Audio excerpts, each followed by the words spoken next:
I stood there, standing in front of my bedroom mirror, staring at the wedding dress I'd dreamed of my entire life. The white fabric cascaded around me like a cloud, and my grandmother's veil, which she had saved for 60 years especially for this moment, rested delicately on my shoulders. It was exactly as I'd always imagined it would be. But why was my heart racing in a way that wasn't filled with joy 3 hours? In just 3 hours, I would be walking down the aisle where Daniel would be, waiting for me with that smile that had captured my heart 5 years ago. 3 hours to become Mrs. Peterson, to officially begin the life we'd planned together down to the smallest detail. The suburban house was already purchased, the honeymoon in Tuscany booked, even the names of our future children had been chosen. Everything perfect, everything planned, everything ... right. So why did I feel like I was about to jump off a cliff? My mother walked into the room at that moment, her eyes already shining with tears of emotion. "My darling, you look absolutely radiant," she whispered, adjusting a strand of my hair. "Your father is downstairs trying not to cry, but he's already lost the battle," she laughed, but I could see there was something else in her eyes. A maternal concern she was trying to hide. "Mom," I began, but the words were lost.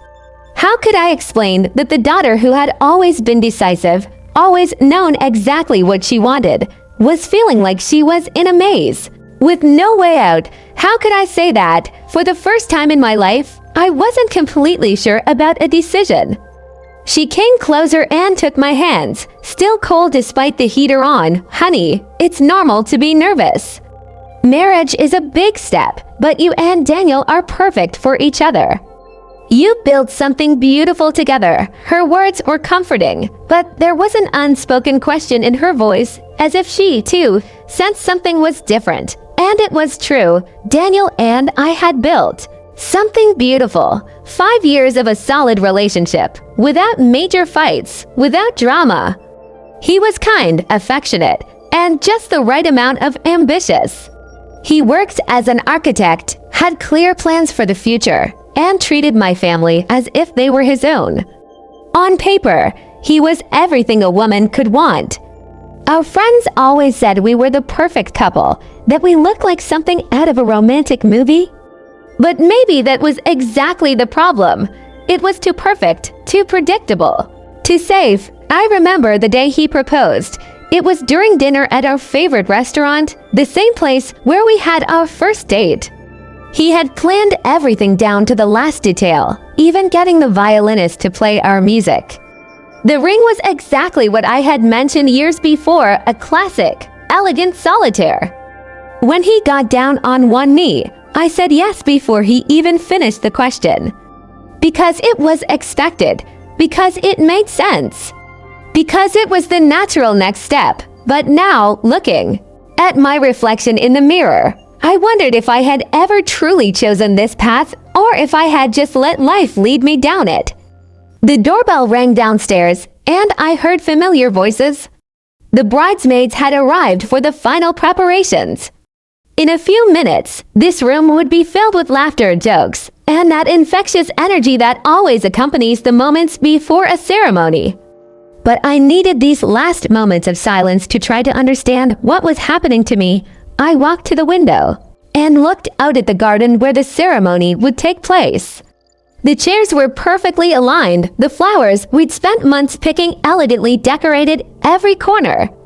The altar, set up under the pergola Daniel himself had built as a surprise, was waiting for us.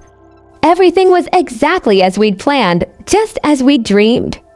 It was then that I saw my father in the garden, adjusting his tie for the 10th time. Nervous as he always was on important occasions, he noticed me at the window and waved with that proud smile that made me feel like I was still his 5-year-old girl. My heart sank. This man had worked twice as hard to pay for my education, had taught me that I could be anything I wanted in life, had always supported me in every decision. And now he was down there, ready to hand me over to the man I had chosen to be my lifelong companion. But had I really chosen? The bridesmaids' voices grew louder downstairs. Sarah, my best friend since high school, was clearly running things. She'd always been the group's organizer, the one who kept everything on track. I heard her say something about scheduling and photographs, her voice filled with the excitement I must have felt. Sarah knew Daniel almost as well as I did. She was there when we met, the one who urged me to give him a chance in the beginning. He's one of the good ones, Liz, she always said. Don't let him get away. And she was right.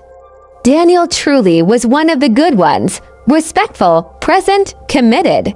He never disappointed me, never intentionally hurt me, never gave me reason to doubt his love. So why was I here, on my wedding day, feeling like I was about to make a mistake? The door opened softly and Sarah walked in, already dressed in the bridesmaid dress we'd picked out together months ago. Her face lit up when she saw me. Oh my God, Liz, you look absolutely stunning. Daniel is going to faint when he sees you walking up to him. She stopped mid-sentence, her smile fading slightly. Hey, are you okay? You look a little pale. I forced a smile. Just nervous. You know how it is. But Sarah knew me too well to be fooled by a superficial answer. She leaned closer and studied me with those watchful eyes that could always see through my defenses. Liz, what's going on? And don't tell me it's just wedding jitters, because I've known you for 15 years and I know when something's really bothering you. Her voice was soft but determined. Sarah always had this ability to create a safe space where I could be completely honest. I sat on the edge of the bed, the dress fanning out around me like white petals. Sarah, can I ask you a crazy question? She nodded, sitting down beside me. How do you know when you're making the right choice? How do you know when something is truly right and not just convenient? Sarah was silent for a moment, processing my question. Are you talking about Daniel? I nodded, unable to speak. Liz, do you love him? Of course I do, I replied, automatically, but the words sounded hollow even to me. Sarah looked at me with an expression that clearly said she wasn't buying that answer. No, Liz, I didn't ask if you care for him, or if you get along, or if he's a good choice. I asked if you love him, really, with all the mess and passion and madness that true love brings. Her question hit me like a punch in the gut. Because the truth was, I didn't know anymore. I loved the idea of Daniel. I loved the security he represented. I loved the life we'd built together. But when I tried to access the deep feeling, that flame that should have been burning brightly on my wedding day, I found only affection. Affection, compatibility. I don't know, I whispered, and it was the first time I'd said that truth out loud. Sarah, I don't know if what I feel for him is love or just comfort, and that terrifies me. Sarah held my hand. Tell me what you're feeling, everything, and then the words started to come out, as if a dam had broken inside me. You know when you've been in a relationship for so long you can't remember what it was like before. Daniel and I fit together so well, but sometimes I feel like we're just following a script. Like we're two actors playing the role of the perfect couple. I paused, trying to find the right words. Last night at the bachelorette party, you all were talking about how you knew your husbands were the one, and I realized I'd never had a moment like that with Daniel. It was always gradual, comfortable, but there was never that spark that made me absolutely certain. Sarah listened to me quietly, without judgment. And there's more, I continued. Last week, when we were finalizing the wedding details, Daniel made a joke about how we'd have to have kids soon to stay on schedule. And I realized we'd never really talked about whether we wanted the same thing. We assumed we did because well, because that's what couples do, right? Liz, Sarah said gently, it sounds like you're feeling trapped, like marriage is more of an obligation than a choice. I nodded, tears starting to form in my eyes. And the worst part is, it's not his fault. Daniel is wonderful. Any woman would be lucky to have him. He deserves someone who's sure of himself, someone who loves him with all the intensity he deserves. My voice broke. And I'm afraid I'm not that person. The silence that followed was heavy, filled with all the implications of what I just admitted. Sarah hugged me, and I let a few tears fall onto her shoulder, careful not to smudge my makeup. Liz, can I tell you something? Sarah pulled back and looked me in the eye. 3 days before my wedding to Tom, I also had a crisis. Not exactly like yours, but a crisis nonetheless. I woke up in the middle of the night in a panic, thinking of all the things I could no longer do, all the paths I could no longer explore. And you know what calmed me down? I shook my head, eager for an answer that might give me clarity. It wasn't about safety or compatibility. It was remembering the first time Tom made me laugh until my stomach hurt, the first time we talked until the sun came up, the way my heart still races when he surprises me with small gestures. It was remembering that, even though I was afraid of commitment, I couldn't imagine my life without him. Not because he was the right choice on paper, but because he was the person who made my soul feel at home. His words resonated with me in a way that made me realize something painful. I could easily imagine my life without Daniel. In fact, in the past few months, I'd caught myself fantasizing about it more often than I'd care to admit. About traveling alone, about meeting new people, about having the freedom to change my mind about what I wanted in life. Sarah, I said, my voice barely above a whisper, I think I made a mistake. Just then, we heard footsteps on the stairs. My mother went up with the other bridesmaids, all beaming and ready to begin the final 2 hours of preparations. The room was filled with energy and movement, but I felt completely disconnected from it all, as if I were watching the scene through a window. The photographer's here, my mom announced cheerfully. He wants to take some pictures of you getting ready before we start the group photos. She stopped and studied me. Honey, you look a little tense. Come here, let's touch up that makeup. As my mother worked on my face, applying more blush and lipstick, I watched her in the mirror. She was so happy, so proud. She had dreamed of this day as much as I had. She had planned every detail with me. She had cried with emotion when I tried on the dress for the first time. She had told me stories about her own wedding and how my father had made her feel like the luckiest woman in the world. How could I ruin this moment for her? How could I break Daniel's heart just hours before the ceremony? How could I disappoint all the people who traveled from far away to be here, who bought gifts, who were genuinely happy for us? But then I remembered my father's words, spoken many years ago when I was facing a difficult college decision. Daughter, sometimes doing the right thing isn't doing the easy thing. And sometimes being brave means letting down the people you love to save everyone from greater pain later on. The photographer came in and began capturing the preparations. I smiled for the cameras, hugged my bridesmaids, and pretended to be living the happiest day of my life. But inside, I was fighting the hardest battle I've ever faced. And then, as if the universe were testing me, I heard Daniel's voice from below. He was talking to my father in the garden, probably going over the final details of the ceremony. His voice sounded calm, confident, happy. He had no idea of the storm raging in my heart. Girls, my mother announced, let's start heading down. Daniel is anxious to see the bride. This was the moment. In a few minutes, I would be descending those stairs, walking through the garden I'd known since childhood, approaching the man I'd planned to spend the rest of my life with. A good man who loved me sincerely, who had never given me reason to doubt his devotion. But as I took the bouquet my mother had carefully placed in my hand, I knew with absolute certainty that I couldn't go on.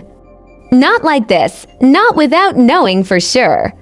Not when my heart was screaming that something was wrong. Mom, I said, my voice surprisingly steady. I need to talk to Daniel, alone. Before the ceremony, the room fell silent. All faces turned toward me, expressions of confusion and concern spreading among the women I loved most in the world. Honey, you know it's bad luck for the groom to see the bride before the ceremony, my mother said, trying to keep her tone light, but I could hear the anxiety in her voice. Mom, I need to. There was a determination in my voice that surprised even myself. Please, ask him to come to Dad's office, and ...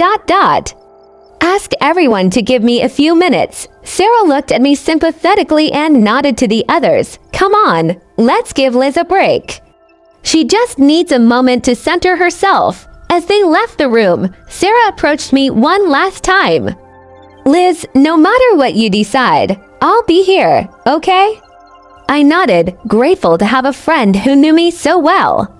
I walked to my father's office, my heart pounding so hard I was sure everyone in the house could hear it. This was where my father helped me with my homework when I was little, where we had our serious conversations about life and the future, where he gave me advice on careers and relationships. It seemed fitting that this conversation should take place here. Daniel appeared at the door a few minutes later, and my heart sank at the sight of him. He looked gorgeous in his navy blue suit, his hair perfectly styled, his eyes shining with happiness and anticipation. When he saw me in my wedding dress, his face lit up with an expression of pure adoration. Wow, he breathed. You look. There are no words. You look absolutely stunning, Liz. He took a step toward me, but something in my posture made him stop. Hey, is everything okay? You look tense. I took a deep breath, gathering all the courage I had. Daniel, we need to talk, and I need you to hear me out completely before you say anything, okay? The happiness in his eyes gave way to concern. He nodded and sat in the chair across from my father's desk, his hands clasped together, waiting. I love you, Daniel. I need you to know that first.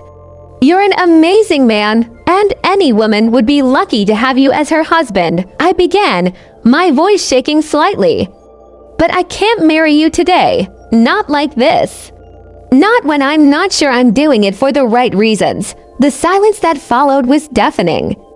I saw the exact moment my words hit him, like waves crashing against rocks. His expression changed from confusion to shock to a deep pain that cut through me like a blade. I don't understand, he finally said. Liz, we planned this together. You said yes when I proposed. We picked this place, these flowers, wrote our vows together last week. What changed? Tears began to stream down my face. Nothing has changed, Daniel, and maybe that's the problem. We fit together so perfectly that we never stop to question whether we really chose each other or if we just let it happen because it made sense. He leaned forward, trying to understand, but isn't making sense good. Isn't that what makes a relationship strong? Compatibility, mutual respect, shared goals. Yes, it is, and we have all of that. But Daniel ... I paused, searching for the right words. When you think about marrying me, what do you feel? Happiness because you're taking the next logical step in our relationship, or that crazy excitement that you can't imagine your life without me? He was silent for a long moment, and I could see my question had struck him unexpectedly. I feel safe. I feel like we're building something solid together. Security, I repeated softly. And you think that's enough for a lifetime? Daniel ran his hands through his hair, messing up his perfect hairstyle. Liz, you're scaring me. Where is this coming from? We were fine yesterday. We were fine this morning. Our guests are outside waiting. The pastor has already arrived. Do you really want to throw all this away because of ... last-minute doubts? These aren't last-minute doubts, Daniel. They're doubts I've been ignoring for months. Maybe years. I convinced myself they were just nerves, that they would pass after the wedding. But today, looking at myself in the mirror, wearing this dress that represents a lifelong commitment, I realized I can't keep pretending. He stood up and began pacing the small office. So you're saying you don't love me? His voice was filled with a pain that broke my heart. I love you, yes, but not in the way you deserve to be loved, not with the intensity and certainty that marriage demands, I took a deep breath before continuing. Daniel, you don't deserve to marry someone who's questioning whether they made the right choice. You deserve someone who's absolutely certain they want to spend their life with you, someone whose heart races with joy at the thought of saying I do to you. He stopped walking and stared at me, his eyes red with inched tears. What if you're wrong? What if it's just a fear of commitment, like your mother said? What if you later regret breaking things off?